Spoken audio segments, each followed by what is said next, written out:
por assistir ao vídeo.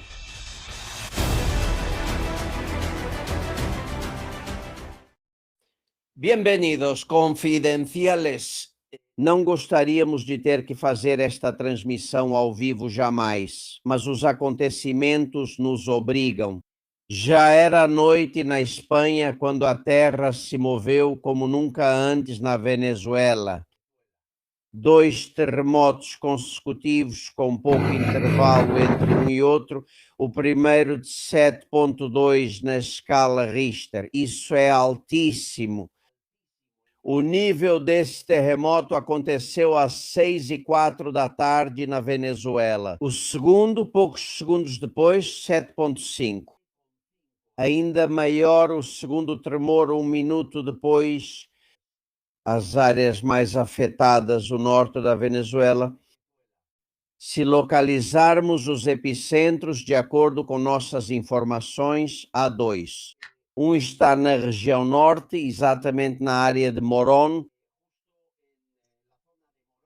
Ali estaria o primeiro dos epicentros deste terremoto. E é tão importante saber o local quanto a profundidade.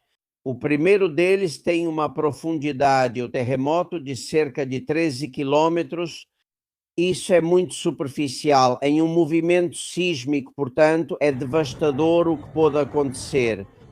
Tem sido. A segunda atividade mais brutal, a maior delas, a de 7,5, foi ainda mais superficial, exatamente a 10 quilômetros de profundidade. E o epicentro foi em Yumara, no estado de Acarní, no interior, a pouco mais de 1h15 de Morón.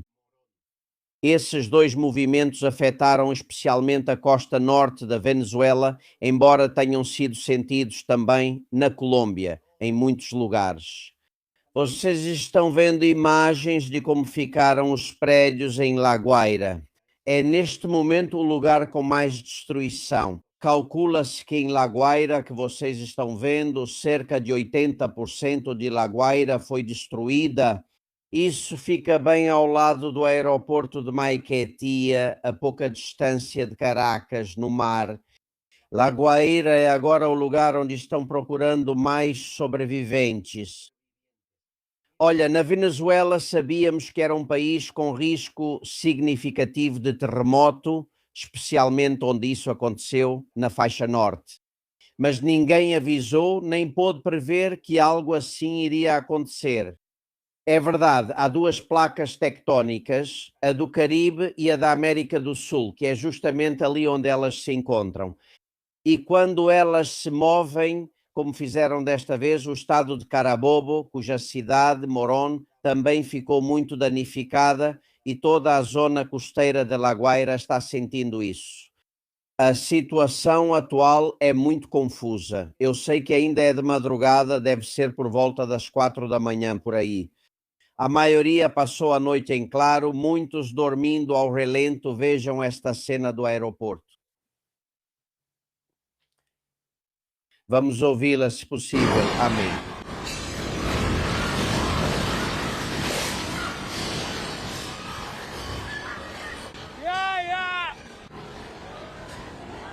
Mamãe, olha! Já, vamos lá fora, temos isso! Não saiam daí! Irmão, não! Lá fora é mais perigoso, irmão! Por ali! Senhores, para a porta 4!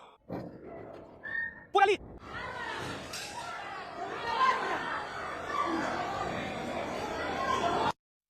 Reparem como a primeira reação até dos preguiçosos é não saber como agir. Prazer.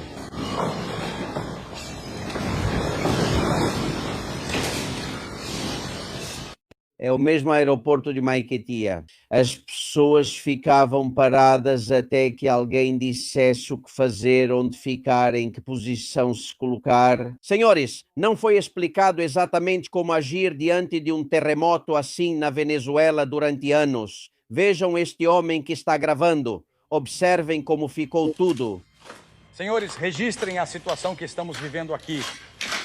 Terremotos de alta magnitude. Vejam como ficou tudo. Vocês podem ver, eu gravei no momento do terremoto, eu gravei tudo. Também ajudamos a retirar pessoas. Olhem como está o teto. Tudo ficou destruído. Tudo ficou destruído, olhem. Aeroporto de Maiquetía. É importante acionar as autoridades para proteger isso. Vejam esse desastre. Vejam o desastre em Maiquetía nos elevadores. Observem, estamos todos aqui. Então vamos transmitir a partir deste momento.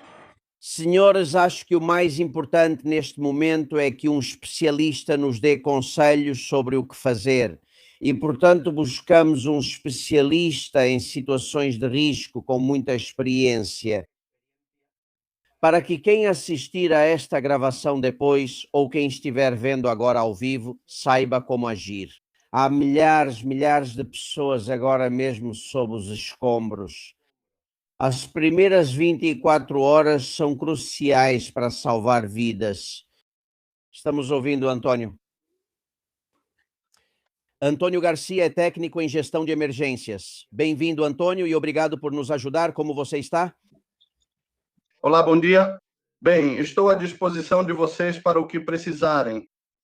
Vamos ver, as primeiras horas já passaram e a noite foi muito longa. A maioria das pessoas dormiu ao relento. Enquanto alguns procuravam abrigos, fizeram bem em dormir ao ar livre, melhor do que dentro de qualquer edifício? Claro que sim. Sempre temos que considerar a evolução mais desfavorável das circunstâncias e como não se conhece de imediato o impacto nos possíveis edifícios, etc., você tem que procurar um lugar seguro. O melhor lugar é, entre aspas, ao ar livre.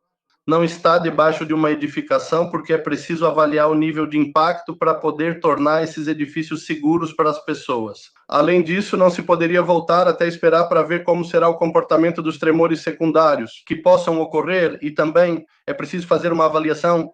Também não se pode voltar até que seja feita uma avaliação exaustiva do impacto nas edificações. Isso vai demorar. Há muitas réplicas, é o que nos dizem de lá, pois é o normal. As comunicações estão ruins, há caos. Vimos imagens de pessoas que, para pegar roupas, entraram em suas casas que estavam prestes a desabar. Em que momento vale a pena arriscar? E para quê? Entendo que por uma vida humana, mas nada além disso, certo? eu poderia estabelecer a apreciação moral ou pessoal aplicável ao resgate de um familiar, tudo bem? E poderia aplicar o limite teórico mais objetivo que diz que o que temos que fazer é salvaguardar nossa segurança. Esquecer de pegar os pertences, né? Se estiver acontecendo um possível terremoto, que é óbvio se estiver acontecendo, e sair para um lugar seguro, que seria a rua. Sim.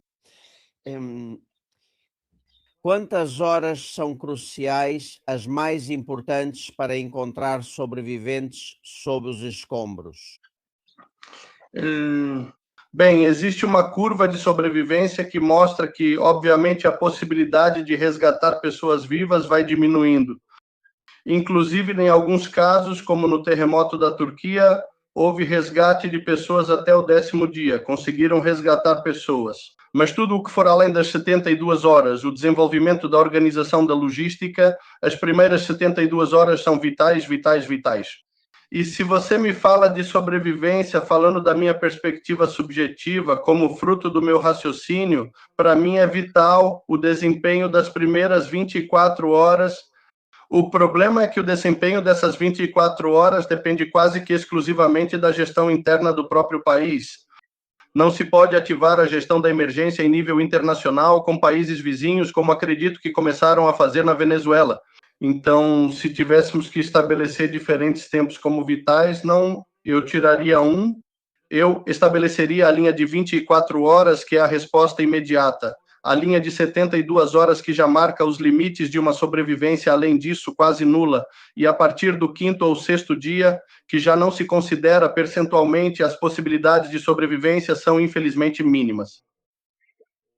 Me diga uma coisa, o que precisa ser feito agora, que em algumas horas vai amanhecer aí na Venezuela, é ouvir.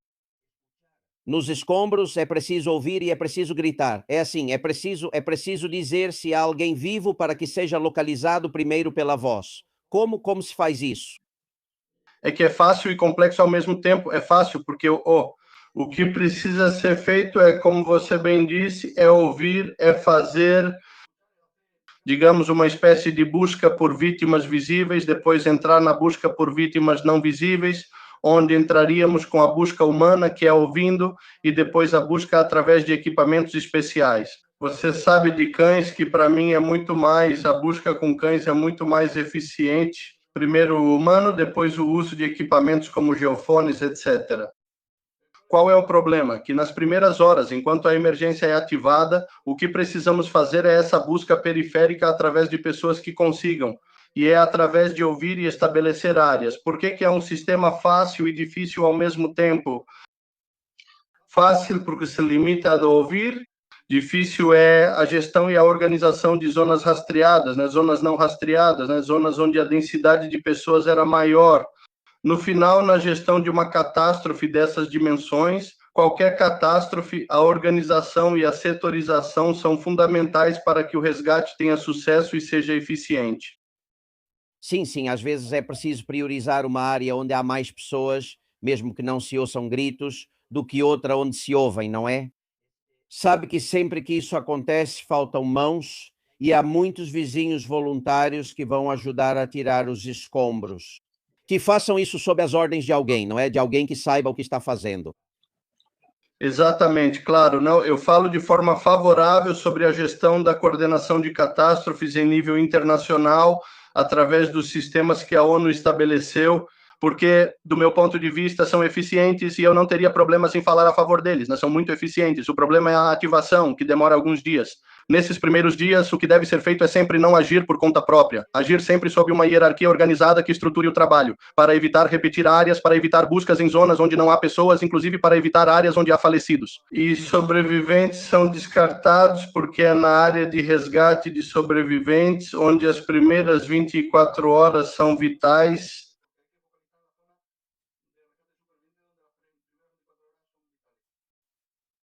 Antônio, vamos assistir a um vídeo que eu acho impressionante. Vocês estão vendo isso?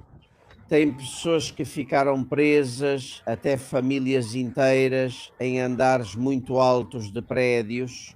Eles não podem descer, o prédio está muito danificado, não tem escada, ninguém deve pegar o elevador nessas circunstâncias. O vídeo que estamos mostrando, sim, o vídeo é um prédio novo, de um bom bairro, e mesmo assim eles estão sozinhos.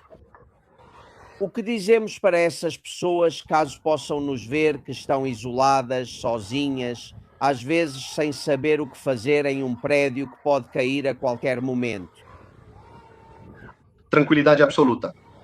Total tranquilidade, pois ao calcular probabilidades nunca se sabe o que pode ocorrer. Além disso, estou travado, se eu tiver que estabelecer eu teria que ter uma conclusão, teria que ter alguns parâmetros exatos de, por exemplo, impacto no edifício, etc. Mas em circunstâncias normais, um edifício que é afetado, se não houver uma réplica forte, a probabilidade mais alta é que o edifício não caia, não seja mais afetado. Ou seja, total tranquilidade, porque as possibilidades de resgate de uma pessoa que está isolada em uma parte de um edifício, a chance de resgate dela é infinitamente maior. Para uma pessoa que esteja presa em um andar colapsado, mesmo que não esteja esmagada, simplesmente um colapso em uma área do subsolo, uma área que tenha ficado isolada na parte superior, paradoxalmente é mais segura do que um andar que tenha colapsado nos andares inferiores. Então, fiquem absolutamente tranquilos que tudo vai dar certo. Logicamente cortaram o gás, a água, não há suprimentos. A primeira reação de muitos foi pegar o carro e ir embora. O que mais faz falta numa situação dessas, a essa hora? O que é? Comida, água, luz? O que é? Os suprimentos são cortados por padrão, porque, obviamente, em uma situação de terremoto, muitas vezes associamos, quando há um terremoto, uma catástrofe, o surgimento de múltiplas explosões em diferentes setores da zona afetada. Isso acontece porque as canalizações de gás e de suprimentos são afetadas e precisam ser cortadas, certo? As necessidades que existem, não estou dizendo que foram acumuladas, mas o importante é ter algum alimento que não seja perecível e principalmente água. Isso é o principal, porque a água, em uma porcentagem muito alta, em terremotos, fica contaminada. Então, para mim, essa seria a prioridade. Depois entraríamos em muitos outros detalhes, tá? Sim, uma lanterna. Sim, mas água e alimentos não perecíveis são essenciais. Já, bom, pediram lanternas essa noite e não tinha. E, bom, pedem de tudo e quase não tem nada. Isso também é normal acontecer nas primeiras horas, seja na Venezuela ou em Madrid. O colapso provoca esse efeito, não é? Sim, o que acontece é que não é a mesma coisa quando isso acontece, infelizmente, em um terremoto no Japão, onde talvez as estruturas estejam mais adaptadas às circunstâncias. Não apenas por ser um terremoto, mas por haver poder aquisitivo para construir edificações mais resistentes, que, por exemplo, um terremoto afete o Haiti? Haiti. Tive a oportunidade de visitar o Haiti após o terremoto e é desolador, acho que 15 anos depois. Se você vai à capital, ainda é desolador e eles aguardam as lanternas. No final, a eficiência de uma sociedade muitas vezes é limitada por muitos outros aspectos que nós, cidadãos, não controlamos. Muitas vezes, nós, cidadãos, sofremos as consequências da gestão daqueles que mandam, dos governos. Nick, não precisa me dizer, é um fato que ali priorizaram outras coisas antes da segurança dos cidadãos. Antônio, algum outro conselho a essa hora, quando ainda não se passaram nem 24 horas desde o terremoto? O problema é que não se pode dar uma orientação fixa porque ainda desconhecemos, embora a magnitude, do meu ponto de vista, seja surpreendentemente alta na magnitude do terremoto. Haverá réplica, mas não se sabe quando nem como, certo? Para mim, o principal é manter a calma. Tentar, na medida do possível, dentro das possibilidades que se tem, fazer o mínimo, ter uma quantidade mínima de água e alimentos não perecíveis e não voltar, se nossa casa foi muito afetada, de jeito nenhum, voltar para pegar pertences, por mais valor que tenham. Por quê? Porque se considerarmos as situações mais desfavoráveis, a casa pode estar comprometida e isso só traz problemas. Um grande terremoto como este, de uma magnitude extremamente alta, acho que foi uma magnitude de 7,5, é uma coisa absurda. Por exemplo, para que entendam, né, o terremoto de Lorca teve magnitude de 4,9 ou 5, sendo bem menor. Até o do Haiti, totalmente destrutivo, teve magnitude menor que este.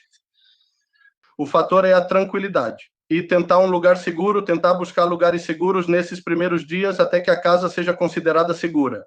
O retorno às residências, que é um processo que, infelizmente, se torna demorado, mas o que mais importa e o que mais vale é a vida de cada um, e é isso que precisamos cuidar. Muito obrigado, Antônio Garcia, técnico em gestão de emergências. Um forte abraço. Bom, qualquer coisa que precisar, estamos à disposição, pode contar conosco. Muito obrigado, obrigado.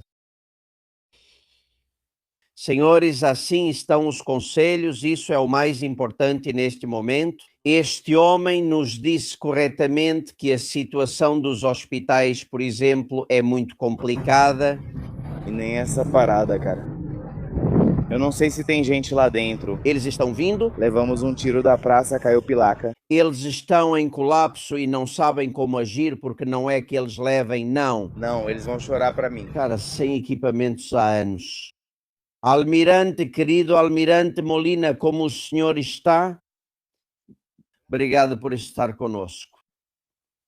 Tentamos entrar em contato com o Almirante Molina assim que vocês me disserem. Enquanto isso, a situação que recebemos, como dissemos, é verdade, o governo dos Estados Unidos começou a enviar equipes. Dizem que com todos os equipamentos.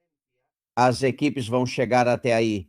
Almirante, já estou vendo o senhor como está. O que sabe da sua família na Venezuela?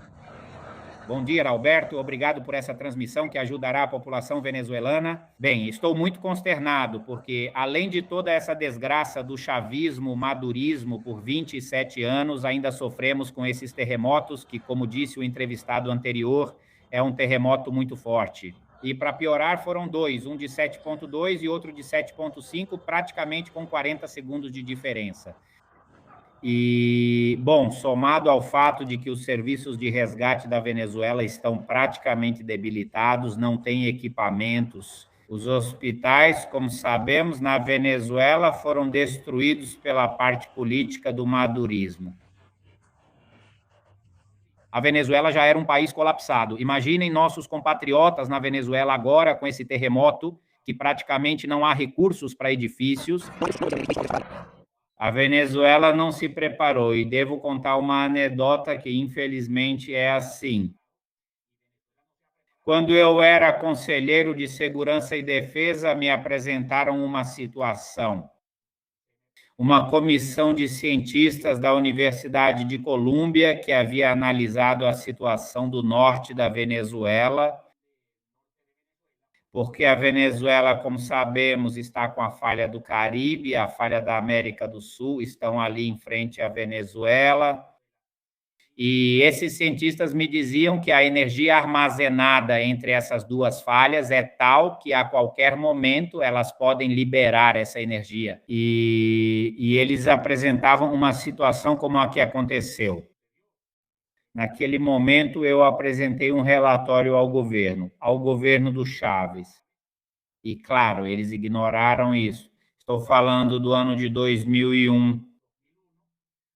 Vamos imaginar agora, 25 anos depois, que a Venezuela está ainda mais destruída diante do terremoto. Claro, então estamos vendo as consequências.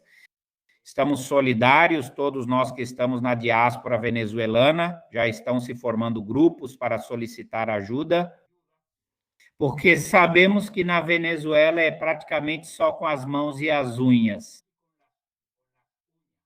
E, bom, graças a Deus que agora os Estados Unidos da América estão apoiando a população venezuelana, e já li que, bom, vão enviar ajuda, porque, repito, não temos equipamentos para essas catástrofes, não existem na Venezuela.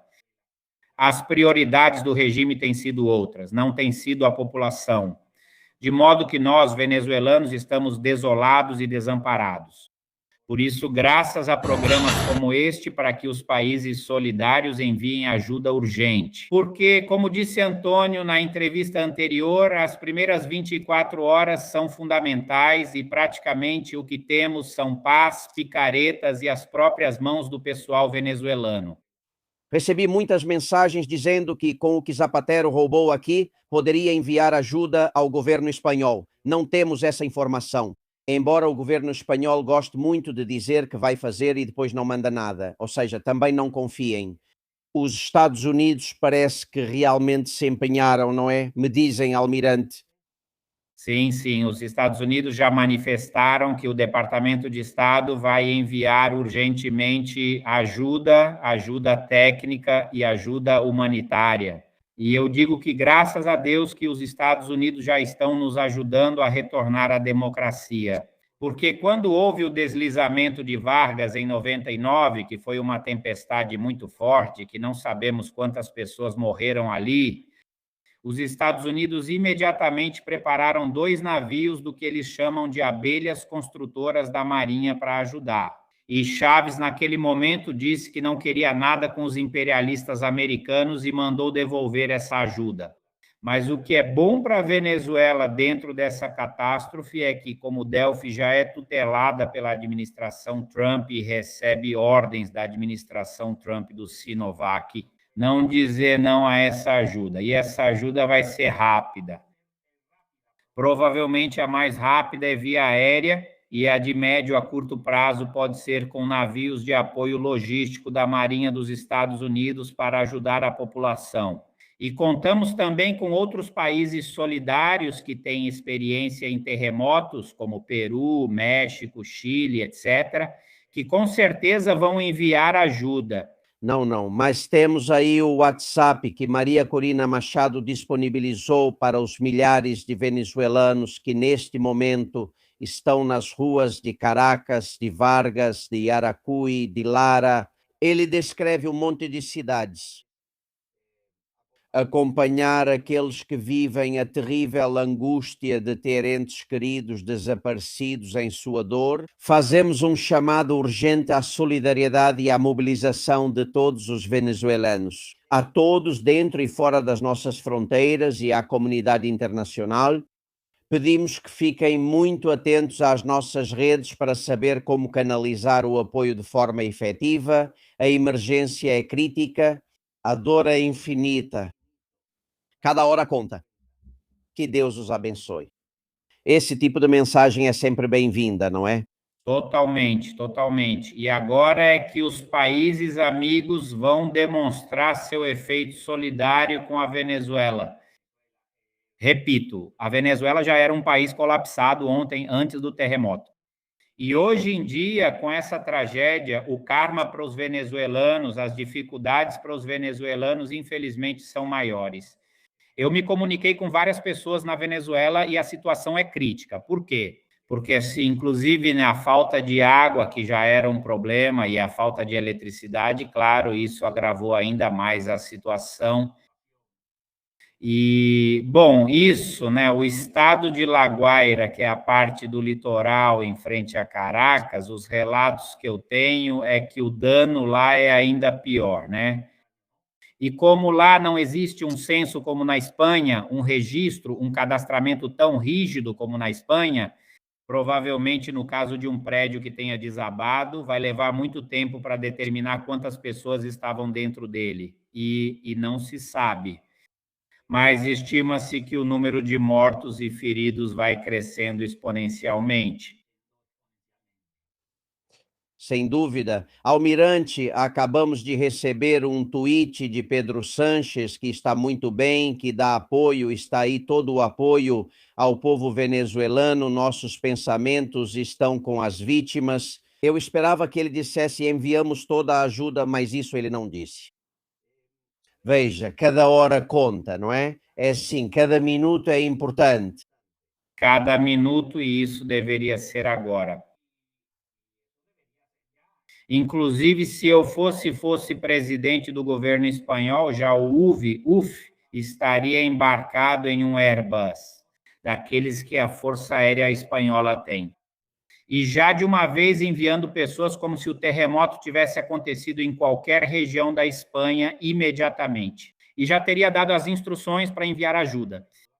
Além disso, lembremos que Venezuela e Espanha são países que têm laços de amizade muito fortes, não é? Muito fortes, apesar desse governo nefasto que também existe na Espanha, não é? E que é amigo do regime que está em transição na Venezuela, do regime de Delcy, o regime madurista. Mas isso não é uma mensagem de solidariedade, isso tem que ser com ações. Os venezuelanos querem ações que nos ajudem, como a Venezuela, quando tinha democracia, sempre que havia uma catástrofe desse tipo, imediatamente enviava ajuda de todo tipo. Estou recebendo mensagens, algumas da Venezuela, que me dizem: aqui são 5 da manhã, não dormimos a noite toda, não sabemos o que fazer, estamos meio que isolados. Eu entendo essa sensação. Veja, o caos é normal em circunstâncias como essa, sempre, mas acontece em um momento em que eu acredito. Almirante, se não fosse a intervenção dos Estados Unidos, isso seria pior para o povo venezuelano, concordamos? É isso mesmo, a Venezuela já estava em caos. Esse terremoto só faz aumentar ainda mais o caos. A Venezuela é um país desamparado, como eu disse, os hospitais, onde vamos atender todos esses feridos graves e os feridos leves. Se os hospitais não têm recursos em um hospital público, quando alguém precisa ser internado, algum paciente, pedem até os lençóis, pedem os insumos médicos, dão uma lista do que a pessoa tem que comprar. Inclusive no Hospital Militar de Caracas, que é um hospital, este era um hospital de elite, há um colega, capitão de navio, que teve um AVC, levaram ele e disseram: para poder te operar, você tem que conseguir $8.000 para comprar os insumos. Ou seja, essas são histórias da vida real. É um país colapsado que, infelizmente, a maldição chavista madurista agora nos atinge com esse terremoto, não é? Mas é um país colapsado, agora colapsado ao quadrado. E eu concordo, Alberto, graças a Deus que temos nossos aliados eternos, que foram os Estados Unidos da América, que, exceto durante a época do chavismo, agora estão conosco. E eu sei da solidariedade dos Estados Unidos com as nossas catástrofes. E o próprio presidente Trump já anunciou e deu a ordem para que imediatamente se apoiasse a Venezuela com tudo o que for possível. Obrigado. Não quero fazer leituras políticas, acho que hoje ainda não é o dia. Temos apenas algumas horas para ajudar. Recebi uma mensagem e a pessoa tem razão. Vocês estão transmitindo muitas imagens, mas em todas elas o lugar aparece vazio. Não se vê as equipes técnicas lá, não se vê um batalhão de socorristas, de capacete, bombeiros, militares do exército. É que é impossível. Além disso, são imagens que vão chegando para nós, chegando aos poucos. Na verdade, ele realmente tinha as redes como o X cortadas, não é? Bloqueadas, não podiam postar livremente nas redes sociais. Bom, dizemos novamente, os recursos para os bombeiros, para as equipes de resgate da Venezuela, estão reduzidos porque os chavistas maduristas roubaram todo o dinheiro. Essas pessoas pobres que trabalham nos corpos de bombeiros e nos grupos de resgate praticamente estão trabalhando só com as unhas, não há equipamento. Além da magnitude desse terremoto, que faz com que, mesmo que as equipes de resgate e os bombeiros tivessem sistemas eficientes, não dariam conta.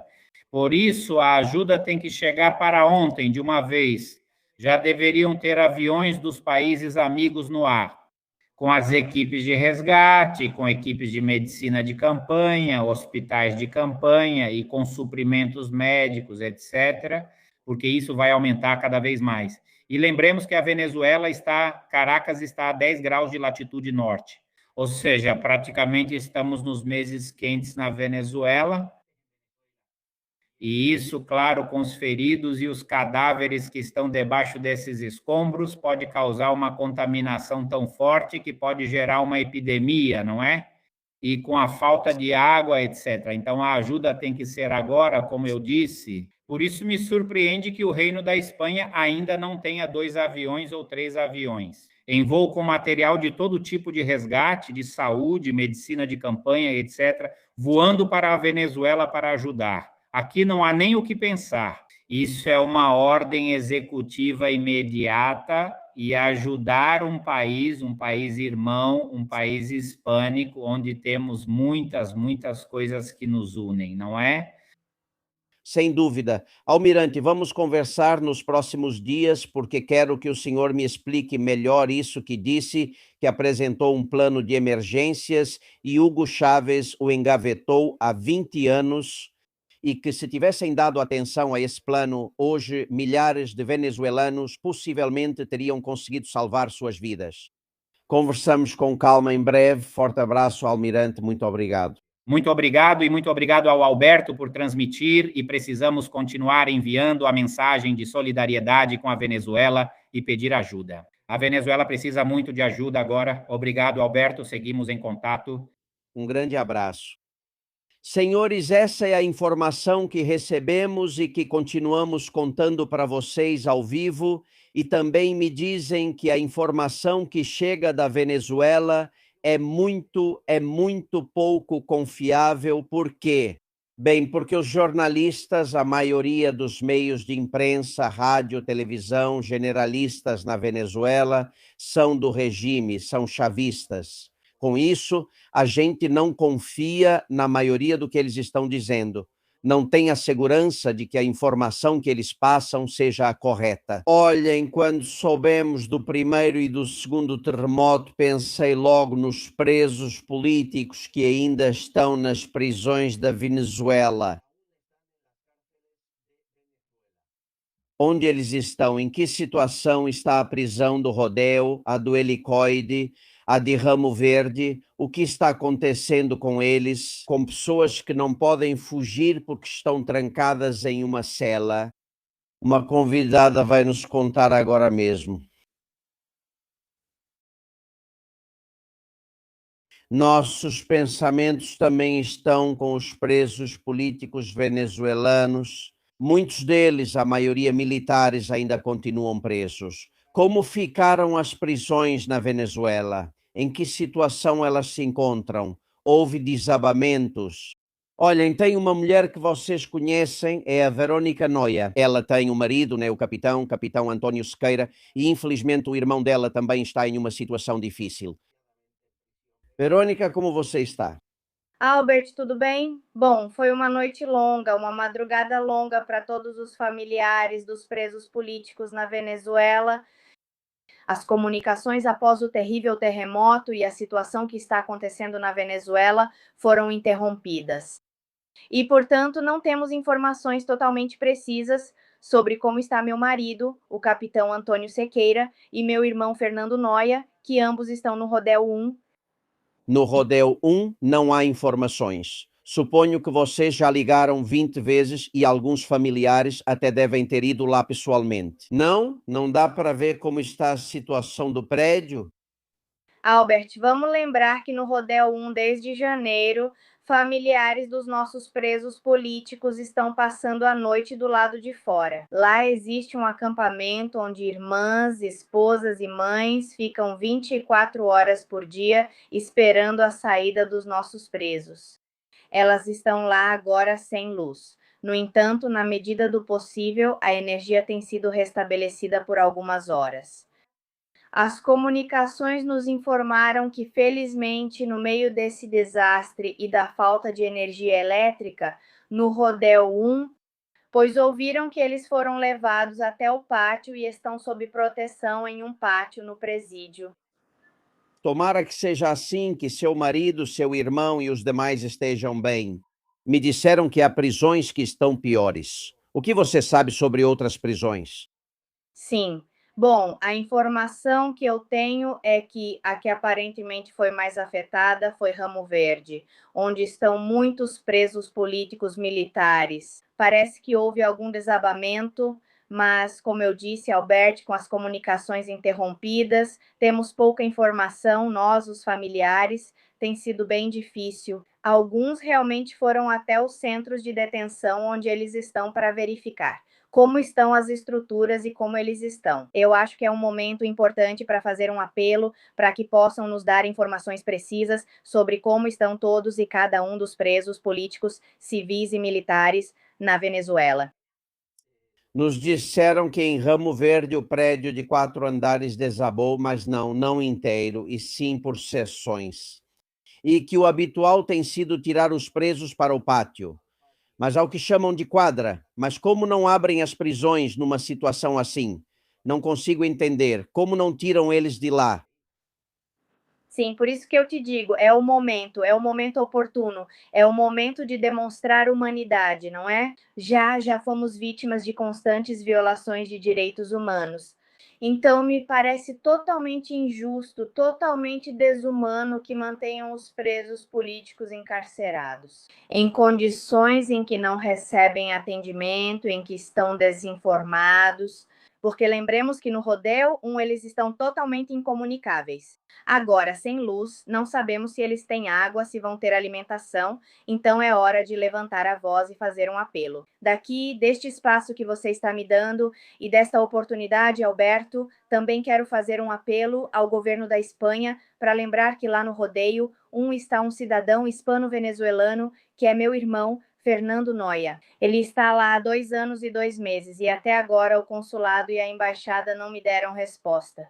Eles não conseguiram vê-lo, não conseguiram visitá-lo. Eu acho que este é um momento importante e crucial. Está acontecendo uma tragédia na Venezuela. Eu acho que é hora de eles se dedicarem a ver o estado de saúde em que eles se encontram, as condições em que eles estão. E não só ele, mas todos os detidos militares e civis que estão no Rodeio 1 em Yari, em Tocorón, no Forte, Guaicaipuro. São muitos os centros penitenciárias onde há presos políticos, civis e militares. E nós, seus familiares, precisamos verificar seu estado de saúde, suas condições e, além disso, que as portas sejam abertas para todos. É uma situação crítica, é uma situação que tenho certeza de que eles não vão saber lidar. Até agora não temos comunicação ou informação e precisamos que as portas sejam abertas de vez para todos. Vamos tentar, nem que seja por humanidade. Além disso, tenho certeza de que os carcereiros foram ver como estão suas famílias, ou seja, eles estão trancados e sozinhos. Isso é desumano. Vamos ver se conseguimos. Verônica, qualquer novidade você nos avisa e um beijo forte. Obrigado. Muito obrigada de verdade, Alberto, por essa oportunidade. Um abraço. Senhores, esta é as últimas notícias sobre os presos venezuelanos. Com falta de informação, como vocês viram, no Rodéu 1 em Ramo Verde, desabamento, mas os presos estão nos pátios. O que vai acontecer? Qual é a última notícia? Talvez Mário de Nigris, meu querido amigo, possa nos contar. Como você está, Mário? Olá, Alberto. Estou muito triste e consternado com o que ocorre no nosso país. Estou bem, que Deus te abençoe. Obrigado pela oportunidade e ajuda aos venezuelanos. Eu, de verdade, faço um apelo a toda a comunidade internacional, à Itália, ao México, ao Peru, ao Chile, porque a Venezuela está vivendo uma crise enorme neste momento. Já enfrentávamos uma grande crise, que agora piora com 2 terremotos, um em Morón, estado de Falcón, e outro em Arapuí, atingindo também o estado Vargas, hoje La Guaira, totalmente devastado, e o problema que temos na Venezuela, como dizia o comandante contra-almirante Molina Tamayo, é que não temos defesa civil com equipes de bombeiros. Isso sempre, infelizmente, aconteceu por 26 anos, o descaso, não há equipamentos nos hospitais. De verdade, é muito triste. Tenho informações de Ramo Verde de que alguns andares desabaram, alguns detentos, há alguns feridos, estamos aguardando informações, confirmação. Estou em contato com meus irmãos do estado Vargas, eles me dizem que é um desastre total. Vargas está sofrendo pela segunda vez, mas desta vez parece que foi muito pior, onde casas inteiras foram destruídas, onde municípios desapareceram, há muitas pessoas desaparecidas e agora precisamos de ajuda técnica, principalmente pelo que o contra-almirante Molina Tamayo comentava, porque não temos os mecanismos, só pás, picaretas e enxadas. Mas não temos essa tecnologia. O que o contra-almirante também dizia é muito importante.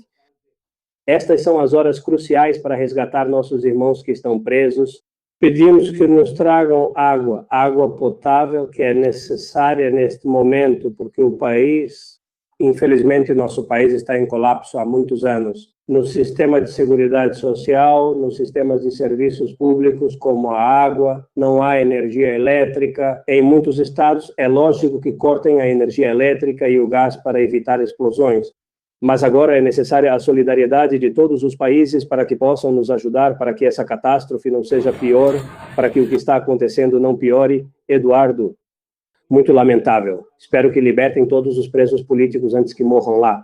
Porque, como o senhor viu, como eu disse agora há pouco, os carcereiros foram ver como estavam suas famílias, saíram correndo para ver como estavam suas famílias e eles ficam lá sozinhos, à deriva, trancados, sem comida, sem alimento. A verdade é que isso é consternante. Eu também faço um apelo ao mundo inteiro para que façam uma doação para a Venezuela, que tenhamos solidariedade. E faço um apelo para a Aisha Rodrigues, que hoje é responsável, que por favor abra as portas e peça ajuda internacional. É necessário para salvar vidas agora, neste momento. Essas são as horas mais cruciais, pois cada minuto conta. Também informo que estão ocorrendo réplicas fortes e intensas em Caracas, em Viralda e parte de Los Teques. Acabaram de me informar agora mesmo. Eu sou resgatista, vou me colocar à disposição do meu país, vou tentar falar com o consulado. Estamos vendo uma cena especialmente emocionante, o resgate de 2 crianças. 2 crianças. Na verdade, são 3 que tiram dali, debaixo dos escombros. Vocês são irmãos? Sim, somos 3. Sai. Que perguntas são essas, irmão? Fiquem aí. Fiquem aí para o Umbrano. Fiquem aí. Fiquem aí. Vocês não ficaram com o pé preso naquela parte aí, não? Estão bem, graças a Deus. Meu Deus. Deve ser sozinho. Vende-se. Com a irmã. Meu Senhor, Tu és misericordioso. Milagre que esteja na minha vida. Você, filho, também está aqui. Obrigado, estamos descendo aos poucos e estamos conseguindo. E as ajudas estão chegando. Crianças, temos que ter fé. Olha, aqui temos esses sobreviventes, essas crianças, olha, de Deus. Deus, tu és grande. Tem muitos rezando, né, Mário? Muitos, muitos mesmo. Ver essas imagens, eu tenho certeza que é culpa. Ver essas imagens me acaba, cara. Sou venezuelano e compartilho a dor dos meus irmãos. Precisamos ser fortes agora. Chamo todos os meus irmãos venezuelanos a nos unirmos ao voluntariado para ajudar a resgatar nossos irmãos. Lamento o que está acontecendo. Agora tentarei entrar em contato para viajar ao meu país e me colocar à disposição. Eu, que sou resgatista, depois de muitos anos estive em grupos de resgate para apoiar meus irmãos venezuelanos e faço um apelo ao mundo inteiro, aproveitando o seu espaço para que sejam solidários nesses momentos tão difíceis, porque todos os nossos hospitais estão colapsados. Que nos forneçam hospitais de campanha, pois faltam insumos nos hospitais. Disse há pouco que o total de contaminados não chega a maio. Hospitais militares pedem dinheiro para insumos, pois não há materiais disponíveis. Essa é a realidade. E temo que essa crise se expanda. Se não tivermos a moradia nacional, vai ser uma catástrofe. De verdade, algumas previsões destacadas, porque a verdade é que nosso sistema de saúde está totalmente colapsado. E você sabe disso, por milhares de denúncias. Roubaram tudo o que puderam durante 27 anos e não só eles.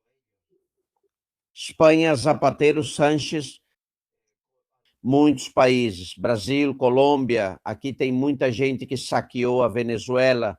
Você já ouviu falar de um plano de evacuação, de um sistema de emergências para casos como esse no norte da Venezuela, que a gente já disse que está exagerado? Zona perigosa, altamente provável que isso aconteça. Você já viu algum ou te contaram sobre algum, por exemplo, em La Guaira alguma vez? Não, sim, houve algumas pessoas que levantaram essa situação. Mas o governo não deu atenção. Fez como na música da Shakira, cegos, surdos e mudos, nunca se interessaram. Por isso vemos grandes consequências. Porque Vargas hoje não tem um sistema de segurança pública e muito menos para desastres como este. E temo que isso piore por causa da falta de articulação do governo com esses mecanismos de emergência e de desastres naturais. É que nunca fizeram um plano, nunca quiseram ouvir. Nunca. Agora as consequências vão surgir. Ainda bem que o governo dos Estados Unidos está ajudando a Venezuela, o que pode ser importante. Uma mensagem que essa amiga Marlene está transmitindo, ela diz: Delcy, poderia pedir ajuda a Cuba, à Turquia, ao Brasil e à China, que se aproveitaram muito da Venezuela. Onde estão agora, não? Esses países deveriam estar ajudando totalmente. Você não acha? Claro, deveriam estar totalmente envolvidos, ajudando nesse momento. Neste momento, todos os aviões da comunidade internacional deveriam estar pousando, apoiando eles, porque senão vai ser muito difícil nessas horas tão trágicas para ajudar os venezuelanos. Todos os países que se aproveitaram da Venezuela, todos esses países socialistas que se aproveitaram da Venezuela deveriam estar apoiando a Venezuela agora. Também. Já não? Você me disse alguma vez que participou de ações civis de apoio? Sim, eu era resgatista na Venezuela, sim, participava disso. Eu te pergunto, o que deve ser feito, o que você recomenda? Porque há bairros inteiros, estamos vendo como salvam animais. Eu sei que vocês vão dizer, com tantas pessoas que devem estar lá embaixo, olha, vejam, qualquer ser vivo merece isso, um gole de água, merece que salvem sua vida, isso.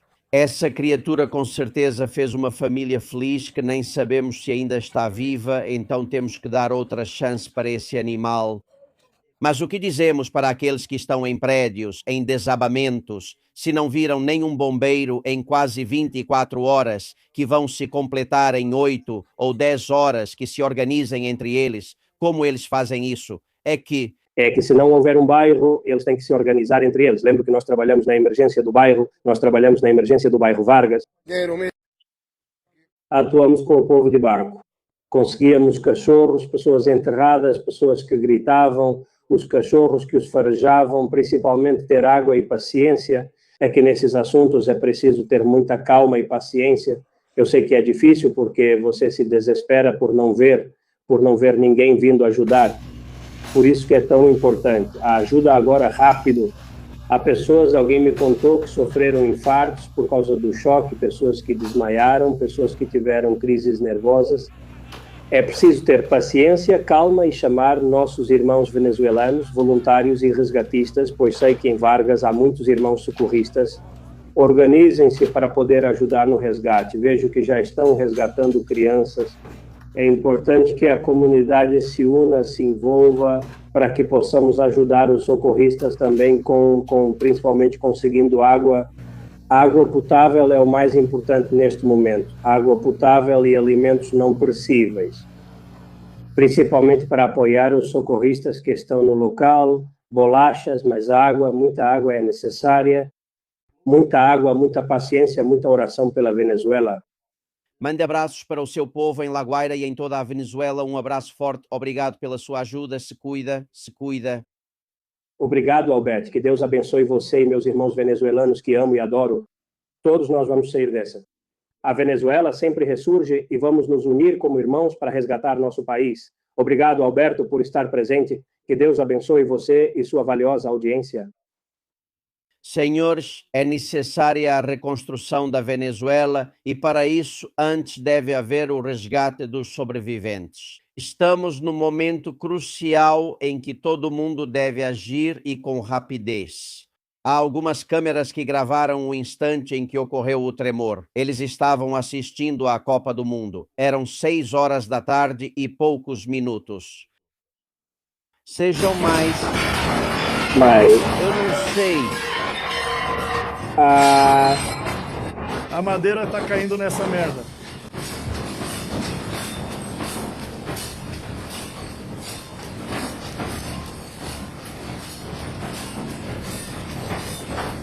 Merda, nós voltaremos.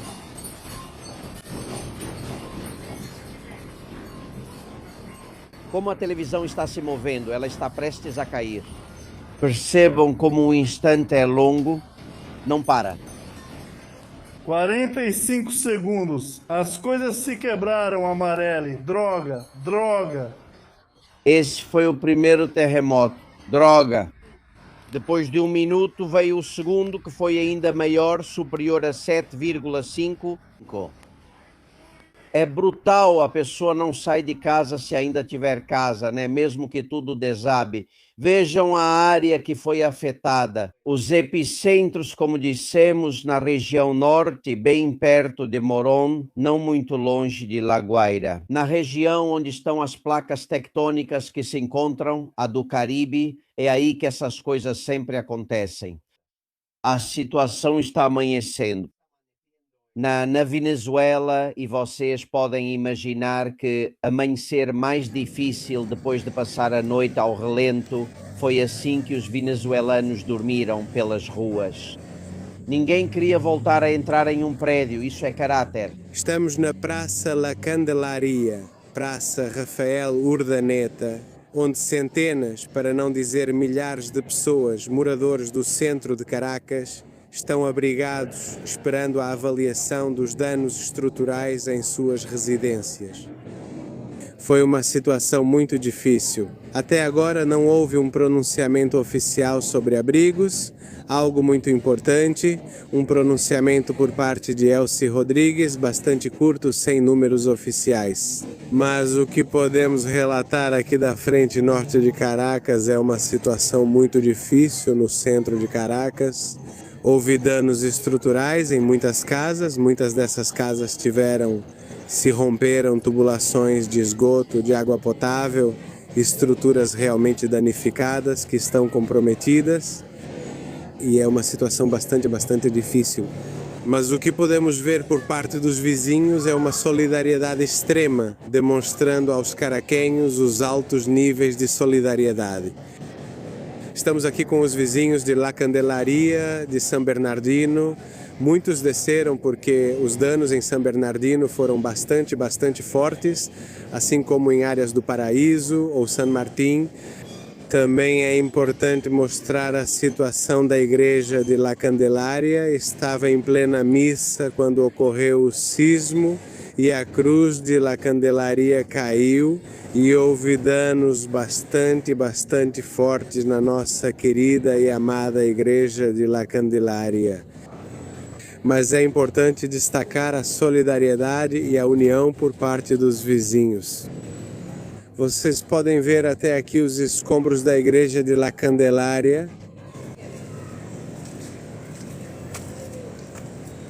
Olhem, aqui vocês podem ver. O importante é continuarmos nos comunicando, não cair em fake news. E acima de tudo, na união dos vizinhos em uma situação tão difícil, do terremoto mais forte da história da Venezuela. Senhores, esta é a situação atual. Vejam, há edifícios como esta torre, que era um hotel magnífico, que ficaram completamente destruídos. Isso é em La Guaira. A situação continua confusa. Depois, este hotel que vocês veem, ficou assim. Prestem atenção agora no vídeo. Inclusive, há uma porção de terremoto. Este é o segredo. Hotel. Acabamos de ver isso ali. Este hotel, senhores, é este. E não resta absolutamente nada. É brutal a força desses tremores que ninguém soube prever. Às vezes existem instituições, locais sismológicos, centros, que ajudam a saber quando vai acontecer com horas de antecedência. No Japão eles fazem isso. Aqui tudo é muito mais complicado, muito mais difícil. Os prédios continuam prestes a cair às vezes. Há muita poeira em toda Caracas. Ninguém confia em voltar para casa porque sabem que qualquer coisa pode acontecer. E isso que é o aeroporto de Maiquetía, pois complica ainda mais, porque esse aeroporto, a pista de pouso, também ficou danificada devido aos movimentos sísmicos. Não, é uma situação complicada. Esse amigo me disse, se querem ajuda, que peçam. Sim, isso é possível. Esta é uma gravação feita de dentro de um barco de pesca. Reparem. Merda lá em Maiquetía. Cara, olha merda, olha lá no Caribe. Acabou de tremer agora, senhores, 10 San Juan. Brutal como o chão que eles estão pisando está se movendo. Há muitos amigos que nos perguntam como ajudar. Olhem, para isso é preciso ser prudente. Não comecem a depositar dinheiro em contas correntes que não controlamos. Vão com cuidado, porque eu no terremoto do México ajudei e depois nem 1/10 do que foi arrecadado chegou ao México. Ou seja, sobre dinheiro, eu sei que agora a gente quer colaborar, mas não façam isso nem conosco nem com ninguém. Vai chegar o momento de doar dinheiro. Agora o que precisa é de água, comida e mãos, muitas mãos.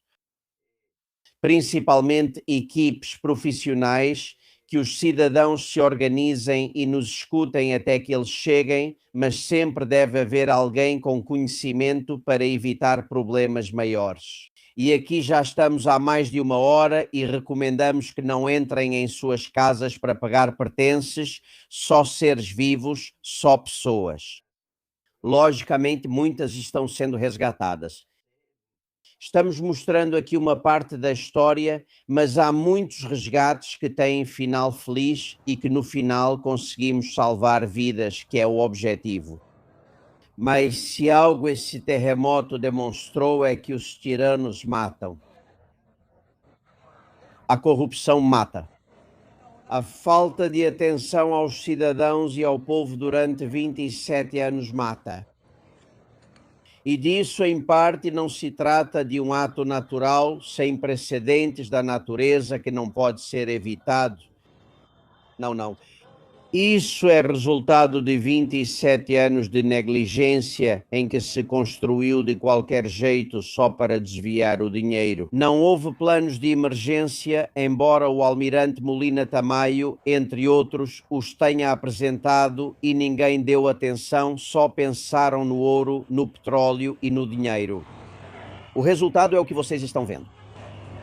Homens, mulheres e crianças mortos sob os escombros, sem a proteção que deveriam ter tido em uma zona sismicamente tão perigosa. Amigos, vamos encerrar a transmissão por aqui. Eu sei que poderíamos ficar o dia todo. Agora, o mais importante é uma mensagem que o especialista em segurança nos passou: a tranquilidade. Sei que é difícil, mas nessa situação é preciso agir com a cabeça fria, tentando não deixar que ninguém manipule o que está acontecendo, que ninguém faça ou cometa um crime, aproveitando a situação para saquear. Isso pode acontecer. É preciso agir com calma para tentar salvar vidas. As primeiras 24 horas são incrivelmente importantes, mas os 3 primeiros dias também são. Preparem-se porque amanhã continuaremos com nosso programa habitual às 7 da manhã na Espanha, no horário em que nos assistirem na Venezuela. Vocês sabem que nosso coração está com vocês, que tudo o que precisarem nós faremos, moveremos céus e terra para que vocês tenham. E que finalmente algum dia poderemos falar da Venezuela sem falar de ladrões, de tiranos, de narcoterroristas, de sem vergonha. Muitos espanhóis e poderemos ver reconstruir uma Venezuela livre. Estamos muito perto disso, mais do que nunca. É preciso dar apenas o último empurrão e superar esse obstáculo. Quem sabe, talvez esse terremoto leve também Diosdado, Delcy e os sátrapas selvagens que estão lá. Amigos, obrigado por essa transmissão. Um grande beijo para todos. Até mais.